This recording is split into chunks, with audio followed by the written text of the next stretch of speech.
नमस्कार, news India देख रहे हैं आप। आपके साथ मैं हूं चारुल शर्मा। सुबह के 9 बज चुके हैं। 9 बड़ी खबरों में आपका स्वागत है। तो चलिए सबसे पहले आपको वो 9 प्रमुख खबरें बताते हैं जिनके बारे में हम इस बुलेटिन में बात करने वाले हैं। सबसे पहले बात करेंगे हिमाचल प्रदेश के दौरे पर प्रधानमंत्री नरेंद्र मोदी हैं और दूसरी अहम खबर और इसके साथ ही दूसरी और तीसरी अहम खबरें जो है वो भूकंप से जुड़ी हुई है, जिस पर हमारे संवाददाता जो है वो भी जुड़ने वाले हैं। दिल्ली एनसीआर में दरअसल भूकंप के तेज झटके महसूस किए गए। चौथी खबर बीजेपी केंद्रीय चुनाव समिति की बैठक।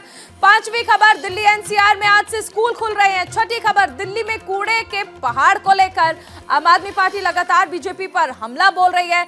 सातवीं खबर गुजरात चुनाव में आम आदमी पार्टी ने स्टार प्रचारकों की सूची जारी कर दी है। आठवीं खबर है उत्तराखंड से जुड़ी हुई। नौवीं खबर अंतर्राष्ट्रीय संत सम्मेलन में मोहन भागवत जुड़ने वाले हैं। तो चलिए सबसे पहले हम आपको बताते हैं हमारे कौन से संवाददाता जुड़ने वाले हैं। जसवीर हमारे साथ रहेंगे हिमाचल से, शेखर त्रिवेदी लखनऊ से, संजय पुंडीर हमारे साथ अल्मोड़ा से जुड़ने वाले हैं, दीपक चौबे दिल्ली से, अली शरर दिल्ली से हमारे साथ रहेंगे, नमित त्यागी भी दिल्ली से लाइव रहेंगे, मेहुल झाला अहमदाबाद से रहने वाले हैं, हितेश त्यागी देहरादून से और संजीव राय हमारे साथ पटना से जुड़ने वाले हैं। तो अहम खबरें जिस पर हमारे संवाददाता पूरी तरह तैयार हैं हर जानकारी के साथ, ये हमने आपको बताया। सबसे पहले हम सबसे अहम खबर की बात करते हैं जो कि दिल्ली एनसीआर में भूकंप के तेज झटके महसूस किए गए हैं। बीती रात करीब 2 बजे भूकंप के तेज झटके महसूस किए गए हैं। बड़ी खबर हम आपको बता रहे हैं, सभी 9 खबरों में सबसे अहम खबर, क्योंकि देर रात दिल्ली एनसीआर में भूकंप के तेज झटके महसूस किए गए हैं। रात करीब 2 बजे भूकंप के झटके महसूस किए गए। पड़ोसी देश नेपाल में भूकंप का केंद्र रहा है। रिक्टर स्केल पर भूकंप की तीव्रता 6.3 नापी गई है। नेपाल में भूकंप से घर भी गिर गया जहां 6 लोगों की मौत हुई है। तस्वीरें भी आपको दिखाई जा रही हैं नेपाल की, क्योंकि भूकंप का केंद्र नेपाल रहा है। 2 घंटे में 3 बार भूकंप के तेज झटके महसूस किए गए हैं। ये तस्वीरें नेपाल की, जहां पर आप देखिए 6 लोगों की मौत हो गई क्योंकि भूकंप जिस दौरान आया उस दौरान एक कच्चा घर गिर गया। भारत के 7 राज्यों में भी झटके महसूस किए गए हैं। पड़ोसी देश नेपाल में मंगलवार देर रात 6.3 तीव्रता का भूकंप आया।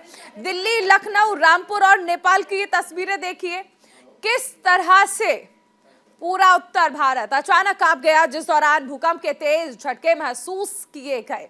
हालांकि अभी तक जान माल की हानि नहीं हुई है, ऐसी फिलहाल कोई खबर नहीं आई है। लेकिन जैसे ही भूकंप के झटके महसूस हुए, लोग घरों से बाहर जाने लगे और तुरंत ही हर कोई सेफ्टी प्रिकॉशंस के साथ आगे बढ़ने लगा, क्योंकि ये भूकंप के तेज झटके हर किसी को परेशान कर गए।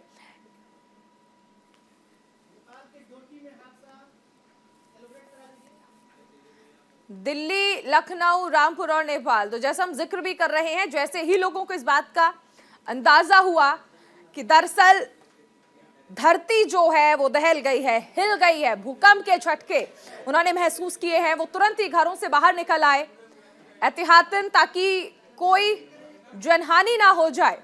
लखनऊ, रामपुर और नेपाल की भी तस्वीरें देखिए। हालांकि नेपाल से अच्छी खबर सामने नहीं आई। यहां पर एक कच्चा मकान गिर गया और इस दौरान 6 लोगों की मौत भी हुई।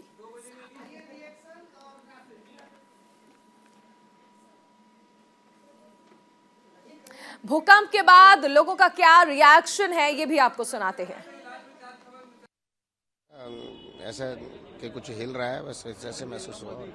वो आज महसूस हुआ है जब सवारी उतारा तो उस समय सवारी घर में ये क्या हो रहा है, मैंने थोड़ा अब थोड़ा धरती वगैरह तो डुल्ले थोड़ा हल्का था, महसूस था, वो महसूस दिया। उसके बाद बहुत ऐसे बंदों को पता भी चला, बहुत ऐसे बंदों को पता भी नहीं चला।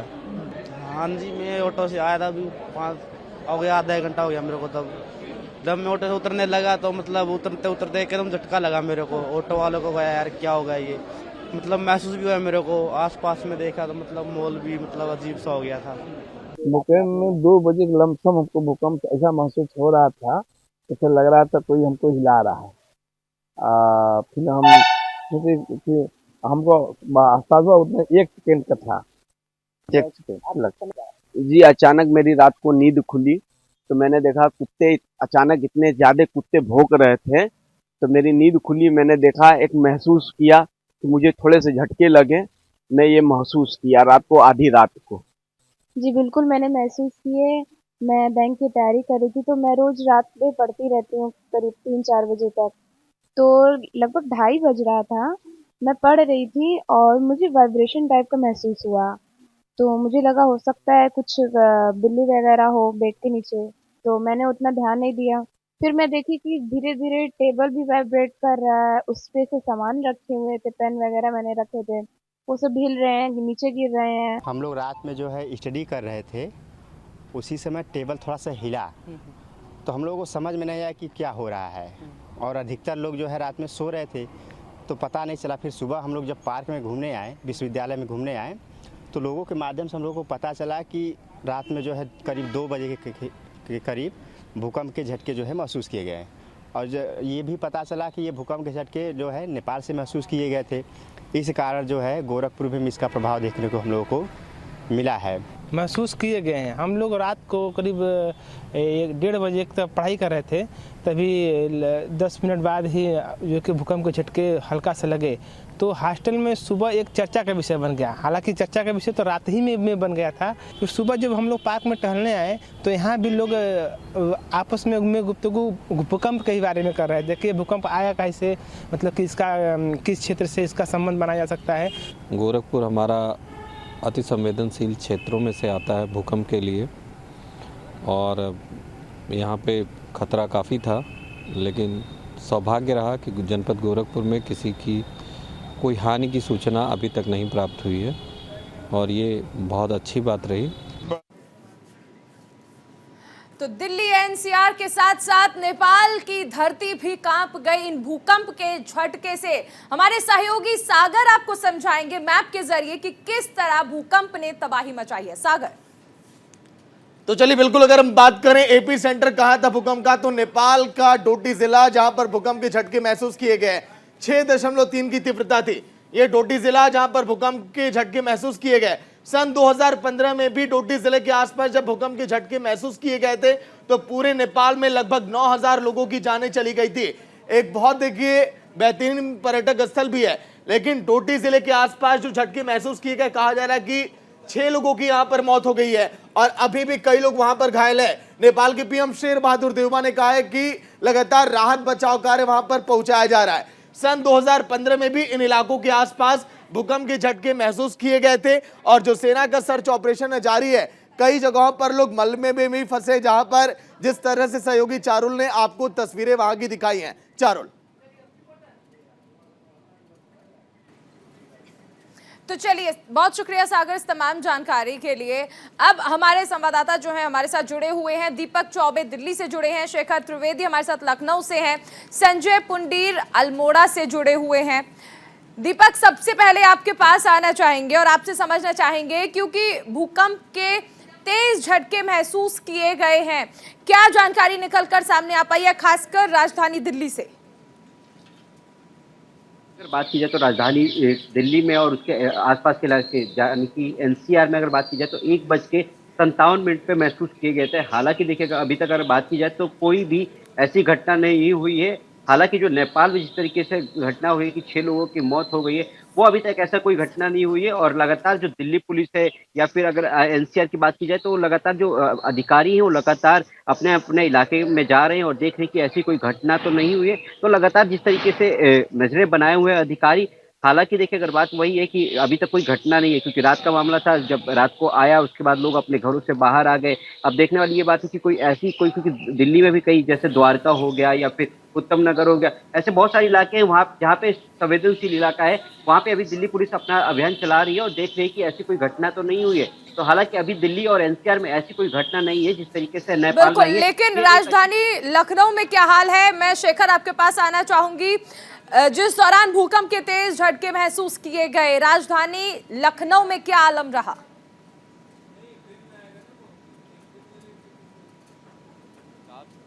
और लोग ज़्यादातर ऐसे थे जो अपने घरों में सो रहे थे, तो बहुत ज़्यादा लोगों को ये पता नहीं चला कि राजधानी में भूकंप जैसी स्थिति पैदा हुई है। लेकिन कुछ लोग थे जो नाइट ड्यूटी पर थे या जो जग रहे थे, उनको जब ये आभास हुआ तो वो अपनी बिल्डिंग से बाहर आ गए, अपने घरों से बाहर आ गए और खुली जगह पर उन्होंने इंतज़ार किया। कुछ ही देर का ये झटका था, लिहाजा लोग वापस अपने घरों में गए, लेकिन एक चिंता जो लोग जग रहे थे उनको ज़रूर थी। कुछ लोगों ने रात में फ़ोन भी घनघनाए कि तुम्हारे यहाँ तुमने भूकंप के झटके महसूस किए वगैरह वगैरह। तो लोगों ने अपनी जिनको पता चला उन्होंने भिज्ञता और जिन्होंने नहीं पता चला उन्होंने अनभिज्ञता जाहिर की। लेकिन इतना ज़रूर है कि उसके बाद यहाँ राजधानी लखनऊ में इस बात को लेकर के चर्चा ज़रूर चल रही है कि देखिए भूकंप के झटके आए और बड़ी तीव्रता के थे। इस तरीके की चर्चाएं यहाँ पर आम हैं। लोगों से सावधानी बरतने को पहले भी कहा गया है, क्योंकि ये हिमालयी क्षेत्र जहाँ पर अक्सर धरती के नीचे हलचल होती है। तो बिल्कुल, हलचल उत्तराखंड में कैसी रही संजय से जानते हैं। शेखर लौटेंगे आपके पास। संजय, क्या हलचल रही खासकर पहाड़ों पर? अल्मोड़ा से आप क्या जानकारी दे पा रहे हैं फिलहाल? और फिर उत्तराखंड की जो धरती है वो भूकंप से डोल उठी है।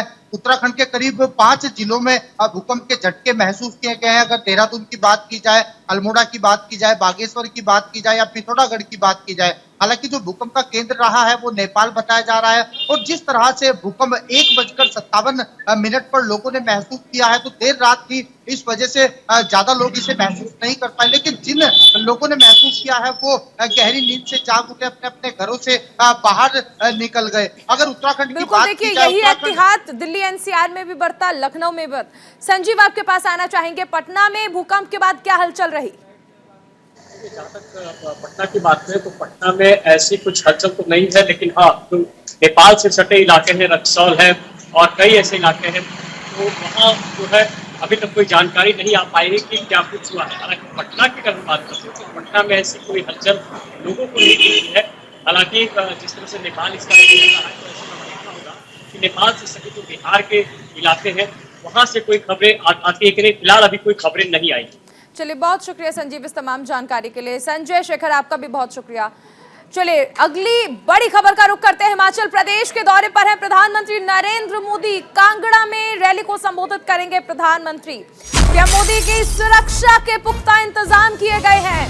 ड्रोन, हेलीकॉप्टर और पैराग्लाइडिंग पर रोक लगा दी गई है। 12 नवंबर को हिमाचल में मतदान होना है। 8 दिसंबर को हिमाचल चुनाव के नतीजे आने हैं। हिमाचल प्रदेश में विधानसभा चुनाव को लेकर सरगर्मियां चरम पर हैं। तमाम दलों के दिग्गज नेता लगातार चुनाव प्रचार कर रहे हैं और इसी सिलसिले में प्रधानमंत्री नरेंद्र मोदी आज कांगड़ा पहुंच रहे हैं और यहां पर वो अपनी पार्टी यानी भारतीय जनता पार्टी के लिए चुनाव प्रचार करेंगे। उनके हिमाचल आगमन को देखते हुए सुरक्षा के पुख्ता इंतजाम किए गए हैं और सुरक्षा के लिहाज से कई चीजों पर रोक लगा दी गई है। हिमाचल प्रदेश में बीजेपी की सरकार है। हिमाचल में हर 5 साल में सरकार बदलने की परंपरा है। बीजेपी विधानसभा चुनाव में इस परंपरा को बदलने की कोशिशों में जुटी है। प्रधानमंत्री नरेंद्र मोदी के कांगड़ा दौरे से पहले सुरक्षा को लेकर कई कदम उठाए गए हैं। इसके तहत ड्रोन, हेलीकॉप्टर की उड़ान को प्रतिबंधित कर दिया गया है। साथ ही पैराग्लाइडिंग पर भी रोक लगा दी गई है। अधिकारियों ने बताया कि एरियल ऑब्जेक्ट को ही प्रतिबंधित कर दिया गया है ताकि सुरक्षा को लेकर किसी तरह की कोई कमी ना रहे। प्रधानमंत्री की रैली खत्म होने के बाद ही इनके इस्तेमाल पर लगी रोक हट सकेगी। पीएम मोदी आज चुनावी जनसभा को संबोधित करने के लिए हिमाचल के कांगड़ा पहुंचेंगे। हिमाचल प्रदेश में विधानसभा चुनाव के लिए 12 नवंबर को मतदान होना है। हमारे साथ सहयोगी जसबीर जुड़े हैं हिमाचल से। जसबीर, प्रधानमंत्री नरेंद्र मोदी आज कांगड़ा पहुंच रहे हैं, क्या जानकारी है? अरे बिल्कुल, आज नरेंद्र मोदी कांगड़ा में पहुंच रहे हैं। यहाँ आपको बता दें कि हिमाचल में जैसे ही चोन प्रचार सारे ही हिमाचल में आने शुरू हो गए हैं। और अगर बात करें बीजेपी की, तो कल गडकरी यहाँ हिमाचल में आए हुए थे और जो स्टार प्रचारक योगी हैं वो भी आए हुए थे। और आज मोदी भी हिमाचल पहुंच रहे हैं। मोदी के आने की वजह से हिमाचल में जितने कांगड़ा के जितने भी एरिया हैं वो लगभग सील कर दिए गए हैं। और ये कोशिश की जा रही है कि इस बार दोबारा बीजेपी की सरकार आए, क्योंकि हिमाचल में हमेशा ये हुआ है कि 5 साल सरकार कांग्रेस की रहती है और 5 साल सरकार बीजेपी की। चलिए, आप नजर बना के जसबीर, फिलहाल इस जानकारी के लिए बहुत शुक्रिया। सीधी तस्वीरें आपको दिखाते हैं मथुरा से, जहां पर मुख्यमंत्री योगी आदित्यनाथ पहुंचे हुए हैं। मथुरा दौरे पर है मुख्यमंत्री योगी आदित्यनाथ। मथुरा दौरे पर हैं सीएम योगी आदित्यनाथ और यहाँ पर फिलहाल पूजा अर्चना की तस्वीरें आप देख रहे हैं। मुख्यमंत्री अक्सर जब भी किसी जिले के दौरे पर जाते हैं तो वहां के प्रमुख मंदिर में दर्शन करते हैं, पूजा अर्चना करते हैं। मथुरा दौरे पर हैं मुख्यमंत्री योगी आदित्यनाथ और सीधी तस्वीरें आपको दिखाई जा रही हैं।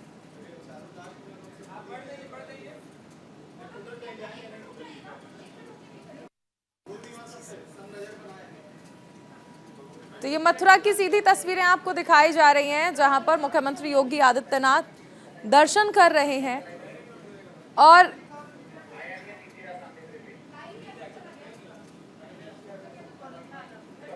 यहाँ